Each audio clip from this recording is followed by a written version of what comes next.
Credit card ಸಾಲದ records ಹೆಚ್ಚಾಗಿದೆ. 11.11 crore active credit cards ಇವಾಗ ಇಂಡಿಯಾದಲ್ಲಿದೆ. 6,742 ಕೋಟಿಯ ಕ್ರೆಡಿಟ್ ಕಾರ್ಡ್ ಸಾಲನ ತಗೊಂಡಿರೋರು ರಿಟರ್ನ್ ಕೊಡೋಕಂತೆ ಇದ್ದಾರೆ. 2.9 ಲ್ಯಾಕ್ ಕ್ರೋರ್ಸ್ ಡ್ಯೂಸ್ ಬಾಕಿ ಇದೆ. ಇದರಲ್ಲಿ 41% ಫಸ್ಟ್ ಟೈಮ್ ಬಾರೋವರ್ಸ್, ಹೊಸದಾಗಿ ಸಾಲ ತಗೊಳ್ಳೋರು 41% ಇದ್ದಾರೆ. ಹಾಗೆ ರುಪೇ ಆ್ಯಂಡ್ UPIನ ಮೂಲಕ 63,826 ಕೋಟಿ ಮೇಲೆ ಸ್ಪೆಂಡಿಂಗ್ ಹೆಚ್ಚಾಗಿದೆ ಅಂತೆ. ಇದೆಲ್ಲ ಕೇವಲ ಕನ್ವೀನಿಯನ್ಸ್ಗೋಸ್ಕರ ಮಾಡ್ತಿರೋದಲ್ಲ, ಆಸೆಗಳು, ಕೋರಿಕೆಗಳು ಆ್ಯಂಡ್ ಇನ್ಸೆಕ್ಯೂರಿಟೀಸಿಂದ ಇದು ಆಗ್ತಿದೆ. ಇವಾಗ ಮುಖ್ಯವಾದ ಪ್ರಶ್ನೆ ಏನಂದರೆ, are we building financial freedom or a debt trap? ವಿಡಿಯೋನ ಕಂಟಿನ್ಯೂ ಮಾಡೋಕ್ಕಿಂತ ಮುಂಚೆ ಒಂದು ಪ್ರಶ್ನೆ, ನಿಮ್ಮ ಮಂತ್ಲಿ EMI 30%ನ ದಾಟಿದೆಯಾ? ಹಾನೆಸ್ಟಾಗಿ ಎಸ್ ಆರ್ ನೋ ಅಂತ ಕಮೆಂಟ್ ಮಾಡಿ. ಫಿನಾನ್ಷಿಯಲ್ ಲಿಟ್ರಸಿ ಈ ಪದಕ್ಕೆ ಅರ್ಥ ಏನಂದರೆ, ಹಣನ ಹೇಗೆ ಸಂಪಾದನೆ ಮಾಡಬೇಕು, ಹೇಗೆ ಖರ್ಚು ಮಾಡಬೇಕು ಆ್ಯಂಡ್ ಹೇಗೆ ಸೇವ್ ಮಾಡಬೇಕು ಅಂತ ಎಜುಕೇಟೆಡ್ ವೇಯಲ್ಲಿ ಗೊತ್ತಿರೋದು. ಇಲ್ಲಿ ಫಿನಾನ್ಷಿಯಲ್ ಲಿಟ್ರಸಿ ವಿಷಯದಲ್ಲಿ ಒಂದೊಂದು ಜನ್ರೇಷನ್ಗೆ ಒಂದೊಂದು ಮೈಂಡ್ಸೆಟ್ ಇದೆ. ಲೈಕ್ ನಮ್ಮ ಪೇರೆಂಟ್ಸ್ನ ಹಿಂದಿನ ಜನ್ರೇಷನ್ನ ನೋಡಿದ್ರೆ ಅವರೆಲ್ಲ ಒಂದು ಜನ್ರೇಷನ್ವರೆಗೂ ತುಂಬ ಫಿನಾನ್ಷಿಯಲ್ ಪ್ರಾಬ್ಲಮ್ನ ಫೇಸ್ ಮಾಡಿದ್ದಾರೆ. ಅದಕ್ಕೆ ಅವರು ಸೇವಿಂಗ್ಸ್ಗೆ ಫಸ್ಟ್ ಪ್ಲೇಸ್ ಕೊಟ್ಟರು. ಅವರ ದೃಷ್ಟಿಯಲ್ಲಿ ಪ್ರೆಸೆಂಟಲ್ಲಿ ನಾವು ಸ್ವಲ್ಪ ಕಾಂಪ್ರಮೈಸ್ ಆದರೂ ಪರವಾಗಿಲ್ಲ, ನಮಗೆ ಕಷ್ಟ ಬಂದರೂ ಪರವಾಗಿಲ್ಲ, ಆದರೆ ಫ್ಯೂಚರ್ನ ಮಾತ್ರ ಸೆಕ್ಯೂರ್ ಮಾಡ್ಕೊಳ್ಬೇಕು ಅಂತ ಆಲೋಚಿಸಿದ್ರು. ಅದನ್ನು ಒಂದು ಸ್ಟ್ರಿಕ್ಟ್ ರೂಲ್ನ ಹಾಗೆ ನೆಕ್ಸ್ಟ್ ಜನ್ರೇಷನ್ಗೆ ಸಹ ಕಲಿಸಿದ್ರು. ಸೊ ನೆಕ್ಸ್ಟ್ ಜನ್ರೇಷನ್ ಅವರು ಸಹ ಆ ರೂಲ್ನ ಸ್ಟ್ರಿಕ್ಟಾಗಿ ಫಾಲೋ ಆದರು. ಅದರ ನಂತರ 1981 to 1996ನ ಮಧ್ಯದಲ್ಲಿರೋರು ಇವರು ಈ ರೂಲ್ನ ಸ್ವಲ್ಪ ಚೇಂಜ್ ಮಾಡೋಕ್ಕೆ ಟ್ರೈ ಮಾಡಿದ್ರು. ಫ್ಯೂಚರ್ನ ಸೆಕ್ಯೂರ್ ಮಾಡ್ಕೊಳ್ಬೇಕು ನಿಜಾನೇ, ಆದರೆ ಪ್ರೆಸೆಂಟಲ್ಲಿ ಸಹ ಲೈಫ್ನ ಮಿಸ್ ಮಾಡಬಾರ್ದು ಅಂತ ಫಿಕ್ಸ್ ಆದರು. ಅದಕ್ಕೆ ಹೆಚ್ಚಾಗಿ ಸಂಪಾದನೆ ಮಾಡಿ ಎರಡನ್ನೂ ಮ್ಯಾನೇಜ್ ಮಾಡಬೇಕು ಅಂತ ಟ್ರೈ ಮಾಡ್ತಿದ್ದಾರೆ. ಆದರೆ ನೆಕ್ಸ್ಟ್ ಜನ್ರೇಷನ್ 1997ಇಂದ 2012 ಇವ್ರನ್ನ ನಾವು ಜನ್ಜಿ ಅಂತೀವಿ. ಅವರು ಇನ್ನೊಂದು ಸ್ಟೆಪ್ ಮುಂದೆ ಹೋಗಿ ಫ್ಯೂಚರ್ನ ವಿಚಾರ ಪಕ್ಕಕ್ಕೆ ಇಕ್ಕಿ ಪ್ರೆಸೆಂಟ್ಗೋಸ್ಕರ ಖರ್ಚು ಮಾಡಬೇಕು ಅಂತ ಅಂದ್ಕೊಳ್ತಿದ್ದಾರೆ. ಸೊ ಈ ಬಿಹೇವಿಯರಿಂದ ಈ ಜನ್ರೇಷನ್ನ ಮಿಡಲ್ ಕ್ಲಾಸಲ್ಲಿರೋ ಯಂಗರ್ ಪೀಪಲ್ಗೆ ಸ್ವಲ್ಪ ಕಷ್ಟಗಳು ಬರ್ತಿವೆ ಆ್ಯಂಡ್ ಅವರು ಸ್ಲೋ ಆಗಿ ಸಾಲದೊಳಗೆ ಟ್ರ್ಯಾಪ್ ಆಗೋಗ್ತಿದ್ದಾರೆ. ಈ ಸಿಚುವೇಶನ್ಗೆ ಮೇನ್ ರೀಸನ್ ಏನು? ಜೆನ್ಸಿಗೆ ಪ್ರಪಂಚ ಪರಿಚಯ ಆಗೋ ಟೈಮ್ಗೆ ಸೋಷಿಯಲ್ ಮೀಡಿಯಾ ಆ್ಯಂಡ್ ಸ್ಮಾರ್ಟ್ಫೋನ್ಸ್ ನಮ್ಮ ಡೈಲಿ ಲೈಫಲ್ಲಿ ಒಂದು ಭಾಗ ಆಗೋಗಿದೆ. ಈ ಡಿಜಿಟಲ್ ವರ್ಲ್ಡ್ ಮಿಡಲ್ ಕ್ಲಾಸಲ್ಲಿನ ಯಂಗ್ ಪೀಪಲ್ನ ಎಂತಹ ಪ್ರೆಷರಲ್ಲಿ ಟ್ರ್ಯಾಪ್ ಮಾಡ್ತಿದೆ ಅಂದರೆ ತುಂಬ ಜನರಿಗೆ ಗೊತ್ತಿಲ್ಲ. ಯಾಕೆ ಈ ಯಂಗ್ ಜನ್ರೇಷನ್ ಸಾಲದಲ್ಲಿ ಮುಳುಗೋಗ್ತಿದ್ದಾರೆ? ಈ ಬಿಹೇವಿಯರ್ಗೆ ಸೋಷಿಯಲ್ ಮೀಡಿಯಾ ಎಷ್ಟರ ಮಟ್ಟಿಗೆ ಕಾರಣ? ಸೊಸೈಟಿ ಮತ್ತು ಸೈಕಾಲಜಿ ಎಷ್ಟರ ಮಟ್ಟಿಗೆ ಕಾರಣ? ಹಾಗೆ ನಮ್ಮ ಸೊಸೈಟಿಯಲ್ಲಿ ಕೆಲವು ಲಕ್ಷ ವರ್ಷಗಳಿಂದ ಡೀಪ್ ರೂಟೆಡ್ ಸಮಸ್ಯೆ ಸಹ ಇದೆ. ಒಂದು ವೇಳೆ ಅದೇನಾದರೂ ಕಾರಣನಾ, ಇಲ್ಲ ಡಿಜಿಟಲ್ ಎರಾದಲ್ಲಿ ಬಂದಂಥ ಹೊಸ ಪ್ರಾಬ್ಲಮ್ಸ್ ಕಾರಣನಾ? ಇದನ್ನು ಇವತ್ತಿನ ವಿಡಿಯೋದಲ್ಲಿ ತಿಳ್ಕೊಳ್ಳೋಣ. ಈ ಜನ್ರೇಷನ್ ಮಾಡ್ತಿರೋ ಸಾಲದ ಬಗ್ಗೆ ನಾವು ಮಾತಾಡೋಕ್ಕೆ ಮುಂಚೆ ಒಂದು ವಿಷಯನ ಮಾತ್ರ ನಾವು ಕ್ಲಿಯರ್ ಆಗಿ ಅರ್ಥ ಮಾಡ್ಕೊಳ್ಬೇಕು. ಈ ಸಾಲ ಅನ್ನೋದು ಒಂದು ದಿನದಲ್ಲಿ ಹೆಚ್ಚಾಗೋದಲ್ಲ. ಎಕ್ಸಾಂಪಲ್ಗೆ ಒಂದು 50,000 ಇರೋ ಮೊಬೈಲ್ನ ಒಂದೇ ಸರಿ ಪೇ ಮಾಡಿ ತಗೊಳ್ಳೋಕೆ ಕಷ್ಟ. ಆದರೆ ಮಂತ್ಲಿ 5,000 EMI ಅಲ್ಲಿ ಪೇ ಮಾಡಿ ಬೈ ಮಾಡೋದು ಅನ್ನೋದು ಸ್ವಲ್ಪ ಈಸಿಯಾಗಿ ಅನಿಸುತ್ತೆ. ಇದು ಇವಾಗಿರೋ ಜನ್ರೇಷನ್ನ ಮೈಂಡ್ಸೆಟ್ಗೆ ಪರ್ಫೆಕ್ಟ್ ಎಕ್ಸಾಂಪಲ್. ಯಾಕಂದರೆ ಫ್ಯೂಚರಲ್ಲಿ ಪೇಮೆಂಟ್ನ ಬಗ್ಗೆ ಆವಾಗ ನೋಡ್ಕೊಳ್ಳೋಣ ಅಂತ ಹೇಳಿ ಪ್ರೆಸೆಂಟ್ ನಾವು ಪ್ರಾಡಕ್ಟ್ನ ಎಕ್ಸ್ಪೀರಿಯೆನ್ಸ್ ಮಾಡಬೇಕು ಅಂತ ಅದಕ್ಕೆ ಹೆಚ್ಚು ಇಂಪಾರ್ಟೆನ್ಸ್ ಕೊಡ್ತಿದ್ದಾರೆ. ಹಾಗೆ ರೀಸೆಂಟಾಗಿ ಬಂದ by now pay litre BNPL ಈ ಆಪ್ಷನ್ ಸಿಚುಯೇಷನ್ನ ಇನ್ನೂ ಕೆಟ್ಟದಾಗಿ ಚೇಂಜ್ ಮಾಡಿದೆ. ಇಂತಹ BNPLನ ಮೂಲಕ ಇಲ್ಲ ಕ್ರೆಡಿಟ್ ಕಾರ್ಡ್ಸ್ನ ಬಿಲ್ಸಿಂದ ಸ್ಲೋ ಆಗಿ ಅವರ ಸಾಲಗಳು ಬೆಟ್ಟದ ಹಾಗೆ ಬೆಳೆದೋಗ್ತಿದೆ. ರೀಸೆಂಟ್ ರಿಪೋರ್ಟ್ನ ಪ್ರಕಾರ ಜನ್ಸಿಗಳಲ್ಲಿ ಕ್ರೆಡಿಟ್ ಕಾರ್ಡ್ ಡೆಪ್ಟ್ ಸಾಲ ತುಂಬ ಫಾಸ್ಟಾಗಿ ಹೆಚ್ಚಾಗ್ತಿದೆ. ಇವರ ಫಿನಾನ್ಷಿಯಲ್ ಸಿಚುಯೇಷನ್ನ ಸ್ವಲ್ಪ ಕ್ಲೋಸ್ ಆಗಿ ಅಬ್ಸರ್ವ್ ಮಾಡಿದ್ರೆ ಕ್ಲಿಯರ್ ಪಿಕ್ಚರ್ ಸಹ ಕಾಣಿಸುತ್ತೆ. ಫಾರ್ ಎಕ್ಸಾಂಪಲ್ RBI ರಿಪೋರ್ಟ್ನ ಪ್ರಕಾರ ಮಾರ್ಚ್ 2023ಯಲ್ಲಿ ಒಬ್ಬ ಪರ್ಸನ್ನ ಮೇಲೆ ಆವ್ರೇಜ್ ಸಾಲ 3.9 ಲ್ಯಾಕ್ಸ್ ಇತ್ತು. ಅದು ಮಾರ್ಚ್ 2025ಗೆ 4.8 ಲ್ಯಾಕ್ಸ್ಗೆ ಬಂದಿದೆ. ಅಂದರೆ ಜಸ್ಟ್ 2 ಇಯರ್ಸಲ್ಲಿ 23% ಗ್ರೋತ್ ನೋಡಿದೆ. ಇಲ್ಲಿ ಮೇನ್ ಪಾಯಿಂಟ್ ಏನಂದರೆ ಸಾಲದ ಅಮೌಂಟ್ ಮಾತ್ರ ಅಲ್ಲ, ಅದು ಬೆಳೆದ ಸ್ಪೀಡ್ ಸಹ ತುಂಬ ಮುಖ್ಯ. ಯಂಗರ್ ಬಾರೋವರ್ಸ್ ಅಂದರೆ ಈಗಿನ ಜನ್ರೇಷನ್ ಯಾವಾಗಲೂ ಇಲ್ಲದೆ ಇರೋ ಅಷ್ಟು ಫಾಸ್ಟಾಗಿ ಕ್ರೆಡಿಟ್ ಕಾರ್ಡ್ಸ್ ಆ್ಯಂಡ್ ಪರ್ಸ್ನಲ್ ಲೋನ್ಸ್ನ ತಗೊಳ್ತಿದ್ದಾರೆ. ಎಕ್ಸ್ಪರ್ಟ್ಸ್ ಏನು ಹೇಳ್ತಿದ್ದಾರೆ ಅಂದರೆ ಜನ್ರೇಷನ್ಸ್ ಎಕ್ಸ್ ಅವರು ಅಸೆಟ್ ಬಿಲ್ಡಿಂಗ್ ಅಂದರೆ ಮನೆ ಕಟ್ಟೋದು ಇಂಥದ್ದಕ್ಕೆ ಸಾಲ ತಗೊಂಡ್ರೆ ಇವಾಗಿನ ಜನ್ರೇಷನ್ ಇನ್ಸ್ಟಂಟ್ ಗ್ರಾಟಿಫಿಕೇಶನ್ ಅಂದರೆ ಶಾಪಿಂಗ್, ಟ್ರಾವೆಲ್ ಇಂಥದ್ದಕ್ಕೆ ಲೋನ್ಸ್ ತಗೊಳ್ತಿದ್ದಾರೆ. ಒಂದು ಸ್ಟಡಿ ಪ್ರಕಾರ ಮೆಡಿಕಲ್ ಲೋನ್ಸ್ ಆ್ಯಂಡ್ ಮನೆ ಲೋನ್ಸ್ಗಿಂತ ಟ್ರಾವೆಲ್ ಲೋನ್ಸ್ ಹೆಚ್ಚಾಗಿದೆ ಅಂತೆ. ಅಂದರೆ ಈ ಜನ್ರೇಷನ್ ಅವರು ಹೆಚ್ಚಾಗಿ ಯಾವುದರ ಮೇಲೆ ಕಾನ್ಸಂಟ್ರೇಟ್ ಮಾಡ್ತಿದ್ದಾರೆ ಅನ್ನೋದನ್ನು ನಾವು ಅರ್ಥ ಮಾಡ್ಕೊಳ್ಬೋದು. ಹಾಗೆ ಇವರು ಇಂಥದ್ದಕ್ಕೆ ಮಾತ್ರ ಅಲ್ಲ, ಮತ್ತು ಅವರು ಸ್ಟೂಡೆಂಟ್ ಲೋನ್ಸ್ ತಗೊಳ್ತಾರೆ, ಪರ್ಸ್ನಲ್ ಲೋನ್ಸ್ ತಗೊಳ್ತಾರೆ, ಕಾರ್ ಲೋನ್ ಸಹ ತಗೊಳ್ತಾರೆ. ಅದರಿಂದ ಈ ನಾರ್ಮಲ್ ಲೈಫ್ ಸ್ಟೈಲ್ ಸಾಲಗಳು ಸಹ ಹೆಚ್ಚಾಗಿ ತುಂಬ ಭಯಂಕರವಾದ ಸಾಲದ ಬೆಟ್ಟದ ಹಾಗೆ ಬದಲಾಗುತ್ತೆ. ನೋಡಿ, ಖರ್ಚು ಎಲ್ಲರೂ ಮಾಡ್ತಾರೆ. ಇಲ್ಲಿವರೆಗಿನ ಜನ್ರೇಷನ್ ಅವರು ಮಾಡಿದ್ರು, ಈ ಜನ್ರೇಷನ್ ಅವರು ಮಾಡ್ತಾರೆ, ತುಂಬ ಜನ ಇದ್ದಾರೆ. ಆದರೆ ಎಲ್ಲಿ ಪ್ರಾಬ್ಲಮ್ ಬರುತ್ತೆ ಅಂದರೆ ಸೇವಿಂಗ್ಸ್ನ ಹತ್ರ. ಒಂದು ಇಂಟ್ರೆಸ್ಟಿಂಗ್ ಫ್ಯಾಕ್ಟ್ ಏನಂದರೆ 55% ಇವಾಗಿರೋ ಜನ್ರೇಷನ್ ಅವ್ರಿಗೆ ಎಮರ್ಜೆನ್ಸಿ ಸೇವಿಂಗ್ಸ್ ಇಲ್ವಂತೆ. ಅಂದರೆ ಸಡನ್ನಾಗಿ ಏನೋ ಒಂದು ಎಮರ್ಜೆನ್ಸಿ ಬಂತು ಅಂತ ಇಟ್ಕೊಳ್ಳಿ, ಅರ್ಜೆಂಟ್ಗೆ 1,00,000 ಆಗಲಿ ಅಥವಾ 50,000 ಆಗಲಿ ನಮ್ಮ ಹತ್ರ ಇರಲ್ಲ. ಇಲ್ಲಿ ಇನ್ನೊಂದು ಇಂಟ್ರೆಸ್ಟಿಂಗ್ ಪಾಯಿಂಟ್ ಸಹ ಇದೆ. ಈ ಜನ್ರೇಷನಲ್ಲಿ ತುಂಬ ಜನರಿಗೆ ಕೆಲವು ರಿಯಲ್ ಲೈಫ್ ಎಕ್ಸ್ಪೀರಿಯನ್ಸ್ನ ನಂತರ ಬಂದ ರಿಯಲೈಸೇಷನ್ ಏನಂದರೆ ಲೈಫ್ ಇಷ್ಟು ಕಾಸ್ಟ್ಲಿ ಆಗಿರುತ್ತೆ ಅಂತ ಅವರು ಎಕ್ಸ್ಪೆಕ್ಟ್ ಮಾಡಿಲ್ಲ ಅನ್ನೋದು. ಅವರು ಸಂಪಾದನೆ ಮಾಡ್ತಿರೋ ಸ್ಯಾಲರಿಗೂ ಅವರ ಲಿವಿಂಗ್ ಕಾಸ್ಟ್ಗೂ ಎಲ್ಲೂ ಸಂಬಂಧನೇ ಇಲ್ಲ ಅಂತ ಅವರು ಫೀಲ್ ಆಗ್ತಿದ್ದಾರೆ. ಸೊ ಇದರಿಂದ ಈಗಿನ ಜನ್ರೇಷನ್ ಅವ್ರಿಗೆ ಫಿನಾನ್ಷಿಯಲ್ ಸ್ಟ್ರೆಸ್ ಹೆಚ್ಚಾಗಿ ಬೆಳೆಯುತ್ತೆ. ಅಂದರೆ ಸಂಪಾದನೆ ಹೆಚ್ಚಾಗೇ ಇದೆ, ಆದರೆ ಖರ್ಚು ಅದಕ್ಕಿಂತ ಹೆಚ್ಚಾಗಿರುತ್ತೆ. ಮತ್ತು ಇದಕ್ಕೆ ಕಾರಣ ಏನು?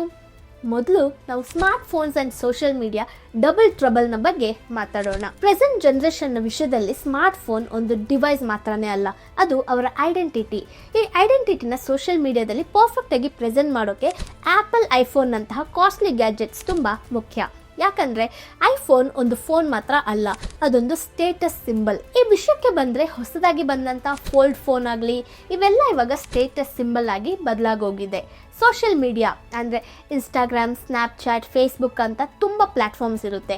ಈ ಪ್ಲ್ಯಾಟ್ಫಾರ್ಮ್ಸಲ್ಲಿ ನಮ್ಮ ಫ್ರೆಂಡ್ಸ್, ರಿಲೇಟಿವ್ಸ್ ಆ್ಯಂಡ್ ಸೆಲೆಬ್ರಿಟೀಸ್ ಅವರ ಪರ್ಫೆಕ್ಟ್ ಲೈಫ್ನ ತೋರಿಸ್ತಾ ಪೋಸ್ಟ್ಗಳನ್ನ ಮಾಡ್ತಿರ್ತಾರೆ. ಅವರು ಪೋಸ್ಟ್ ಮಾಡೋ ಪಿಕ್ಚರ್ಸಲ್ಲಿ perfect makeup, branded clothes, costly vacations and new gadgets ಇವೆಲ್ಲ ಇರುತ್ತೆ.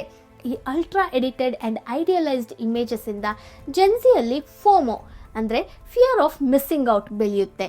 ಅವರು ಅವರ ಲೈಫ್ನ ಸೋಷಿಯಲ್ ಮೀಡಿಯಾದಲ್ಲಿ ಕಾಣಿಸೋ ಐಡಿಯಲ್ ಲೈಫ್ನ ಜೊತೆ ಕಂಪೇರ್ ಮಾಡ್ಕೊಳ್ತಾರೆ.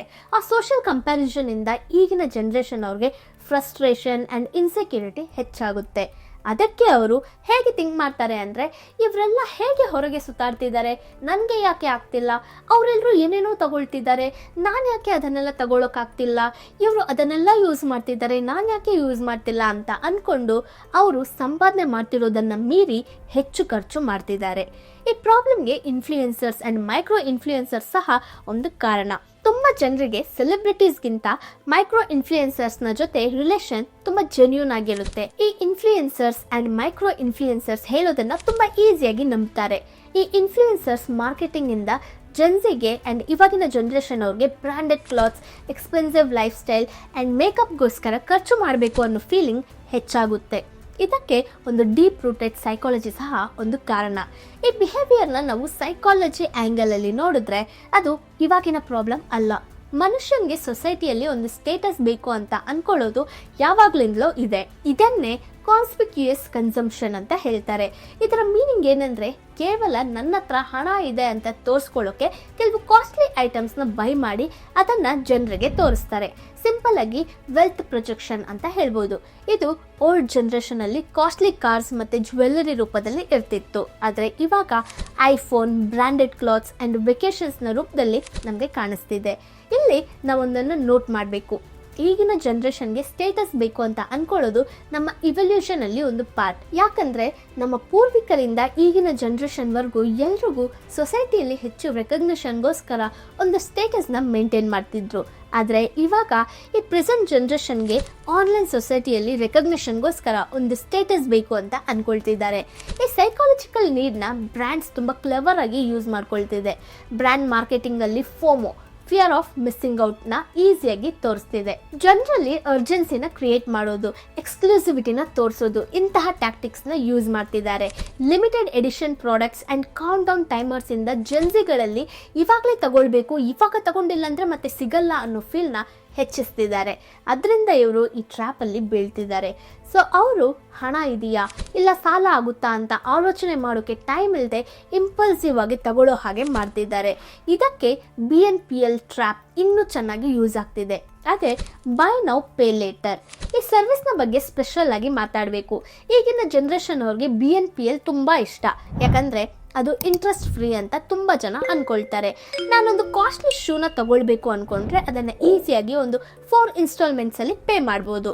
ಈ ಸರ್ವಿಸ್ ಒಂದು ಇಲ್ಯೂಷನ್ ಆಫ್ ಕಂಟ್ರೋಲ್ ಆ್ಯಂಡ್ ಫ್ಲೆಕ್ಸಿಬಿಲಿಟಿನ ತೋರಿಸುತ್ತೆ. ಆದರೆ BNPL ಸರ್ವಿಸಿಂದ ಖರ್ಚು ಮಾಡೋದು ಕಡಿಮೆ ಆಗುತ್ತೆ ಅಂತ ಅಂದ್ಕೊಳ್ತಾರೆ. ಬಟ್ ಹಣನ ಇನ್ಸ್ಟೆಂಟಾಗಿ ಪೇ ಮಾಡದೆ ಇರೋದ್ರಿಂದ ನಮಗೆ ಗೊತ್ತಿಲ್ಲದೆ ನಾವು ಓವರ್ ಸ್ಪೆಂಡಿಂಗ್ ಮಾಡಿಬಿಡ್ತಿದ್ದೀವಿ. ಒಂದು ಸರ್ವೆ ಪ್ರಕಾರ ಪ್ರೆಸೆಂಟ್ ಜನ್ರೇಷನಲ್ಲಿ ತುಂಬ ಜನ ಮಿಡಿಲ್ ಕ್ಲಾಸ್ ಜನರಲ್ಲಿ ಎಷ್ಟೋ ಜನ BNPLನ ಯೂಸ್ ಮಾಡಿ ಓವರ್ ಸ್ಪೆಂಡ್ ಮಾಡ್ತಿದ್ದಾರೆ. ಅಂದರೆ ಒಂದೇ ಸರಿ 20,000 ಯಾಕೆ ಕಟ್ಟಬೇಕು ಅಂತ BNPL ಆಪ್ಷನ್ನ ತಗೊಳ್ತಿದ್ದಾರೆ. ಸೊ ಇಂತಹ ಆಪ್ಷನ್ಸ್ ಇರೋ ಇನ್ನೂ 4-5 ಪ್ರಾಡಕ್ಟ್ಸ್ನ ತಗೊಳ್ತಾರೆ. ಅವ್ರಿಗೆ ಗೊತ್ತಿಲ್ಲದೇ ಕಡಿಮೆ ಸ್ಪೆಂಡ್ ಮಾಡ್ತಿದ್ದೀವಿ ಅನ್ನೋ ಇಲ್ಯೂಷನಲ್ಲಿ ಹೆಚ್ಚು ವಸ್ತುಗಳನ್ನ ತಗೊಳ್ತಿದ್ದಾರೆ ಆ್ಯಂಡ್ ಗೊತ್ತಿಲ್ಲದೇ ಹೆಚ್ಚು ಖರ್ಚು ಮಾಡ್ತಿದ್ದಾರೆ. ಹಾಗೆ ಈ ರೀತಿ ತಗೊಂಡ ನಂತರ 4ರಲ್ಲಿ ಒಬ್ಬರು ಪೇಮೆಂಟ್ಸ್ನ ಮಿಸ್ ಮಾಡ್ತಿದ್ದಾರೆ. ಈ ಮಿಸ್ ಆದ ಪೇಮೆಂಟ್ಸಿಂದ ಅತಿಯಾಗಿ ಪೆನಾಲ್ಟೀಸ್ ಬೀಳುತ್ತೆ. ಅದರಿಂದ ಕ್ರೆಡಿಟ್ ಸ್ಕೋರ್ ಬಿದ್ದೋಗುತ್ತೆ. ಸೊ BNPL ಸರ್ವಿಸ್ ಜೆನ್ಸಿನ ಒಂದು new form of the same trap. ಅಂದರೆ ಜೆನ್ಸಿ ಅವರು ಪ್ರೆಸೆಂಟ್ ಇನ್ಸ್ಟೆಂಟ್ ಹ್ಯಾಪಿನೆಸ್ಗೋಸ್ಕರ ಫ್ಯೂಚರ್ನ ಡೇಂಜರಲ್ಲಿ ಇಡ್ತಿದ್ದಾರೆ. ಆ್ಯಂಡ್ ಇದನ್ನೆಲ್ಲ ಯಾಕೆ ಮಾಡ್ತಿದ್ದಾರೆ? Because in the end it's a digital performance, societal image projection. ಅಂದರೆ ನೀವು ಸೊಸೈಟಿಯಲ್ಲಿ ಯಾವ ಪೊಸಿಷನಲ್ಲಿ ಇದ್ದೀರೋ ಅದನ್ನು ಎಲ್ರಿಗೂ ತೋರಿಸ್ಕೊಳ್ಳೋದಕ್ಕೆ. ಆಗಿನ ದಿನಗಳಲ್ಲಿ ಇದು ಸ್ವಲ್ಪ ಕಷ್ಟಕರವಾಗಿತ್ತು. ಯಾಕಂದರೆ ಏನಾದರೂ ಫಂಕ್ಷನ್ ನಡೆದ್ರೆ ಇಲ್ಲ ಮದುವೆ ಎಲ್ಲಾದರೂ ಆದರೆ ಗೋಲ್ಡ್ ಹಾಕ್ಕೊಂಡು ರೇಷ್ಮೆ ಸ್ಯಾರಿ ಕಟ್ಕೊಂಡು ಒಳ್ಳೆ ಬಟ್ಟೆ ಆ್ಯಂಡ್ ಕಾರ್ನ ತಗೊಂಡು ಆ ಫಂಕ್ಷನ್ಗೆ ಹೋಗ್ತಿದ್ರು, ಎಲ್ಲರ ಹತ್ರ ತೋರಿಸ್ಕೊಳ್ತಿದ್ರು. ಆದರೆ ಈ ಡಿಜಿಟಲ್ ಎರಾ ಸೋಷಿಯಲ್ ಮೀಡಿಯಾದಿಂದ ತುಂಬ ಸಿಂಪಲ್ ಆಗೋಗ್ಬಿಡ್ತು. ಒಂದು ಫೋಟೋನ ಆನ್ಲೈನಲ್ಲಿ ಅಪ್ಲೋಡ್ ಮಾಡಿದ್ರೆ ಸಾಕು, ಪ್ರಪಂಚ ಮೊತ್ತ ನೋಡುತ್ತೆ. ಆದರೆ ಒಂದು ಫಾಸ್ಟೆಸ್ಟ್ ಜನ್ರೇಷನ್ ಆಗಿ ಜೆನ್ಸಿ ಇದನ್ನು ಒಂದು ಸ್ಟೆಪ್ ಮುಂದೆ ತಗೊಂಡೋಗಿದ್ದಾರೆ. ನಮ್ಮ ಈಗಿನ ಜನ್ರೇಷನ್ಗೆ ಸೋಷಿಯಲ್ ಇಮೇಜ್ ಪ್ರೊಜೆಕ್ಷನ್ ಅನ್ನೋದು ರಿಯಲ್ ಲೈಫಲ್ಲಿರೋ ಫೇಸ್ನ ತೋರಿಸ್ಕೊಳ್ಳೋದು ಮಾತ್ರ ಅಲ್ಲ, ಅದು ಸೋಷಿಯಲ್ ಮೀಡಿಯಾದಲ್ಲಿ ಅವರು ಮಾಡೋ ಒಂದು ಡಿಜಿಟಲ್ ಪರ್ಫಾರ್ಮೆನ್ಸ್. ಈ ಜೆನ್ಸಿ ಮಾತ್ರ ಅಲ್ಲ, ನಮ್ಮಲ್ಲಿ ಸಹ ತುಂಬ ಜನ ಆನ್ಲೈನಲ್ಲಿ ಹಾಕೋ ಫೋಟೋಸ್ನ ತುಂಬ ಕೇರ್ಫುಲ್ಲಾಗಿ ಎಡಿಟ್ ಮಾಡ್ತೀವಿ. ಅದಕ್ಕೆ ಒಳ್ಳೆ ಟೆಂಪ್ಲೇಟ್ಸ್ ಆ್ಯಂಡ್ ಟ್ರಾನ್ಸಿಷನ್ಸ್ ಹಾಕೊಳ್ತೀವಿ. ಯಾಕಂದರೆ ಸೋಷಿಯಲ್ ಮೀಡಿಯಾದಲ್ಲಿ ನಮ್ಮಲ್ಲಿನ ಬೆಸ್ಟ್ ವರ್ಷನ್ನ ತೋರಿಸ್ಕೊಳ್ಬೇಕು ಅಂತ ಅಂದ್ಕೊಳ್ತೀವಿ. ನಾವು ಅಂದ್ಕೊಳ್ಳೋ ಆ ಪರ್ಫೆಕ್ಟ್ ಲೈಫ್ ಇಮೇಜ್ನ ಮೇಂಟೈನ್ ಮಾಡಬೇಕು ಅನ್ನೋ ಇಮೇಜಿಂದ ನಮ್ಮಲ್ಲಿ anxiety, low self esteem and body image issues ಸಹ ಹೆಚ್ಚಾಗ್ತಿರುತ್ತೆ.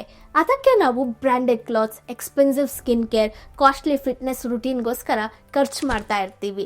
ಇಲ್ಲಿರೋ ಮೇನ್ ಸೈಕಾಲಜಿಕಲ್ ಪಾಯಿಂಟ್ ಏನಂದರೆ, ನಮ್ಮ ಜನರಿಗೆ ಬಿಲಾಂಗಿಂಗ್ ಆ್ಯಂಡ್ ವ್ಯಾಲಿಡೇಷನ್ ತುಂಬ ಇಂಪಾರ್ಟೆಂಟ್. ನಮ್ಮೆಲ್ರಿಗೂ ಸಹ ಇದು ಲೈಕ್ಸ್, ಶೇರ್ಸ್ ಆ್ಯಂಡ್ ಕಮೆಂಟ್ಸ್ನ ರೂಪದಲ್ಲಿ ಈಸಿಯಾಗಿ ಬಂದ್ಬಿಡುತ್ತೆ. ಈ ವ್ಯಾಲಿಡೇಷನ್ಗೋಸ್ಕರ ನಾವು ಎಷ್ಟಾದರೂ ಖರ್ಚು ಮಾಡ್ತೀವಿ.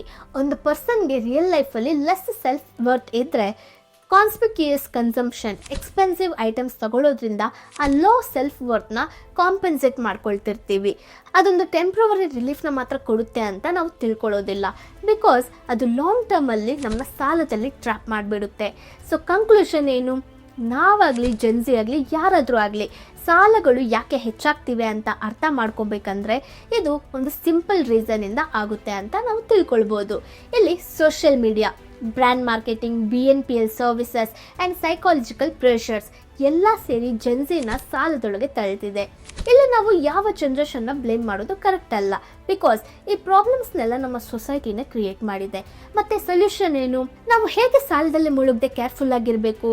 ಸೊ ಮೊದಲು ನಾವು how much EMI is too much ಅನ್ನೋದನ್ನು ತಿಳ್ಕೊಳ್ಬೇಕು. ಫಿನಾನ್ಷಿಯಲ್ ಎಕ್ಸ್ಪರ್ಟ್ಸ್ ಸಜೆಸ್ಟ್ ಮಾಡೋದೇನೆಂದರೆ, ನಿಮ್ಮ ಟೋಟಲ್ EMI 25 to 30% ಆಫ್ ನಿಮ್ಮ ಟೇಕ್ ಹೋಮ್ ಇನ್ಕಮ್ನ ದಾಟಬಾರ್ದು. ಅದಕ್ಕಿಂತ ಹೆಚ್ಚಾಗಿದ್ದರೆ ಅದು ಫಿನಾನ್ಷಿಯಲ್ ರೆಡ್ ಝೋನ್. ಸೊ ನಿಮ್ಮಲ್ಲಿ ಯಾರಾದರೂ ಫಿನಾನ್ಷಿಯಲ್ ರೆಡ್ ಝೋನಲ್ಲಿದ್ದರೆ ಏನು ಮಾಡಬೇಕು? ಮೊದಲು ಅಸೆಸ್ ದ ರಿಯಾಲಿಟಿ. ನಿಮಗಿರೋ ಎಲ್ಲ ಸಾಲಗಳನ್ನ ಲಿಸ್ಟಲ್ಲಿ ಬರೀರಿ. ನೀವು ಮೊಬೈಲ್, ಕಾರ್ ಲೋನ್ಸ್ ಇದರ EMIಸ್ನೆಲ್ಲ ಬರೀರಿ. ಟೋಟಲ್ ಆಗಿ ಸಾಲ ಎಷ್ಟಿದೆ ಅಂತ ಬರೀರಿ. ಮಂತ್ಲಿ ಎಷ್ಟು ಪೇ ಮಾಡಬೇಕು ಅಂತ ಸಹ ಬರೀರಿ. ಇದರಿಂದ ನೀವು ಸ್ಪೆಂಡಿಂಗಲ್ಲಿ ಕೇರ್ಫುಲ್ ಆಗಿರೋಕ್ಕೆ ಶುರು ಮಾಡ್ತೀರಾ. Next, do aggressive cost cutting. ಕೆಲವು ಮಂತ್ಸ್ ನಿಮ್ಮ ಸಾಲಗಳು ತೀರೋವರೆಗೂ ಅನಾವಶ್ಯಕ ಖರ್ಚುಗಳನ್ನ, ಹೊರಗೆ ತಿರುಗೋದು, ಹೊರಗೆ ತಿನ್ನೋದು ಸ್ವಲ್ಪ ಕಡಿಮೆ ಮಾಡ್ಕೊಳ್ಳಿ. ಸೋಷಿಯಲ್ ಮೀಡಿಯಾದಲ್ಲಿ ಇನ್ಸ್ಟೆಂಟ್ ಗ್ರಾಟಿಫಿಕೇಷನ್ನ ಟ್ರಿಗರ್ ಮಾಡೋ ಯಾವುದೇ ಸೇಲ್ಸ್ನ ಕೇರ್ ಮಾಡಬೇಡಿ. ಜಸ್ಟ್ ಇಗ್ನೋರ್ ಮಾಡಿ and say no to BNPL. Next, create ಡೆಪ್ಟ್ ರಿಪೇಮೆಂಟ್ ಸ್ಟ್ರಾಟಜಿ. ಮೊದಲು ಆಲ್ರೆಡಿ ಒಂದು ಸಾಲದಲ್ಲಿರೋವಾಗ ಹೊಸ ಸಾಲಗಳನ್ನ ಮಾಡಬೇಡಿ. ಕಾಲ್ಸ್ ಬರುತ್ತೆ, ಲೋನ್ ಆಫರ್ ಅದು ಇದು ಅಂತ ಟೆಂಪ್ಟ್ ಮಾಡ್ತಾರೆ. ಆ ಪ್ರೆಷರ್ನ ಅವಾಗ ಹ್ಯಾಂಡಲ್ ಮಾಡಿಕೊಂಡು ಸ್ವಲ್ಪ ಮೂವ್ ಆನ್ ಆಗಿ. ಹಾಗೆ ಹೊಸದಾಗಿ EMIಯಲ್ಲಿ ಏನನ್ನು ತಗೊಳ್ಬೇಡಿ. ಬೈಕ್, ಕಾರ್ ಏನಾದರೂ ಆಗಲಿ ತಗೊಳ್ಬೇಡಿ. ನಿಮ್ಮ ಲೋನ್ಸ್ ಎಲ್ಲ ಕ್ಲಿಯರ್ ಆಗೋ ಹಾಗೆ ನೋಡ್ಕೊಳ್ಳಿ. ಎಲ್ಲ ಲೋನ್ಸ್ ಮಂತ್ಲಿ EMI ಆಗಿದ್ರೆ ಅದನ್ನು ಸ್ಲೋ ಆಗಿ ಕ್ಲಿಯರ್ ಮಾಡ್ಕೊಳ್ಳಿ. ಮಂತ್ಲಿ ಮಿಸ್ ಆಗದೆ ಕಟ್ಬೇಡಿ. ಜಾಬ್ ಬಿಟ್ಬಿಡೋಣ ಅಂತ ಅಂದ್ಕೊಂಡ್ರೆ ಆ ಥಾಟ್ನ ಸೈಡ್ಗೆ ಇಡಿ. ಇವಾಗ ಅದು ಕಷ್ಟ. ಎಕ್ಸ್ಟ್ರಾ ಇನ್ಕಮ್ ಬರೋ ಕೆಲಸ ಏನಾದರೂ ಇದ್ದರೆ ಸೈಡ್ ವರ್ಕ್ಸ್ನ ಮಾಡಿ. ಈ ಟೈಮಲ್ಲಿ ಸ್ವಲ್ಪ ಆ್ಯಕ್ಟಿವ್ ಆಗಿ ಇರಬೇಕಾದ ಅವಶ್ಯಕತೆ ಇರುತ್ತೆ. ಹಾಗೆ ಆ ಸಿಚುವೇಶನಲ್ಲಿ ಸ್ವಲ್ಪ ಮೆಂಟಲ್ ಪ್ರೆಷರ್ ಹೆಚ್ಚಾಗುತ್ತೆ. ಸೊ ನಿಮ್ಮ ಪೇರೆಂಟ್ಸ್ ಹತ್ರ ಮಾತಾಡಿ, ನಿಮ್ಮ ಬಿಲವ್ಡ್ಸ್ ಹತ್ರ ಮಾತಾಡಿ. ಹೇಳೋದು ಕಷ್ಟನೇ, ಆದರೆ ಅವ್ರಿಗೆ ಎಕ್ಸ್ಪ್ಲೇನ್ ಮಾಡಿ, ಬೈದ್ರೂ ಮೇ ಬಿ ಸಪೋರ್ಟ್ ಮಾಡ್ಬೋದು. ಸೊ ಫಿನಾನ್ಸ್ ವಿಷಯದಲ್ಲಿ ಬಿ ಓಪನ್ ವಿತ್ ದೆಮ್. ಈ ವಿಡಿಯೋ ನೋಡಿದ ಮೇಲೆ ನಿಮ್ಮ ಹತ್ರ ಏನಾದರೂ ಬೆಟರ್ ಸ್ಟೆಪ್ಸ್ ಇದ್ದರೆ ಅದನ್ನು ನನಗೆ ಕಾಮೆಂಟಲ್ಲಿ ತಿಳಿಸಿ. ಹಾಗೆ ಈ ವಿಡಿಯೋ ಇನ್ಫಾರ್ಮೇಟಿವ್ ಅನಿಸಿದ್ರೆ ಮಿಸ್ ಮಾಡದೆ ಲೈಕ್ ಮಾಡಿ. ನಿಮಗೆ ಗೊತ್ತಿರೋರು ಯಾರು ಸಾಲದಲ್ಲಿ ಟ್ರ್ಯಾಪ್ ಆಗಿದ್ದಾರೋ ಅವ್ರಿಗೆ ಈ ವಿಡಿಯೋನ ಶೇರ್ ಮಾಡಿ. ಮಿಸ್ ಮಾಡದೆ ಇಂತಹ ಯೂಸ್ಫುಲ್ ಕಂಟೆಂಟ್ಗೋಸ್ಕರ ಪುಷ್ಪ ಪ್ರಸಂಗ ಚಾನೆಲ್ನ ಸಬ್ಸ್ಕ್ರೈಬ್ ಮಾಡ್ಕೊಳ್ಳಿ ಆ್ಯಂಡ್ ಹೈಕ್ ಮಾಡೋಕ್ಕೆ ಮರಿಬೇಡಿ. ನಿಮ್ಮನ್ನ ನೆಕ್ಸ್ಟ್ ವಿಡಿಯೋದಲ್ಲಿ ಮೀಟ್ ಆಗ್ತೀನಿ. Until then take care, by.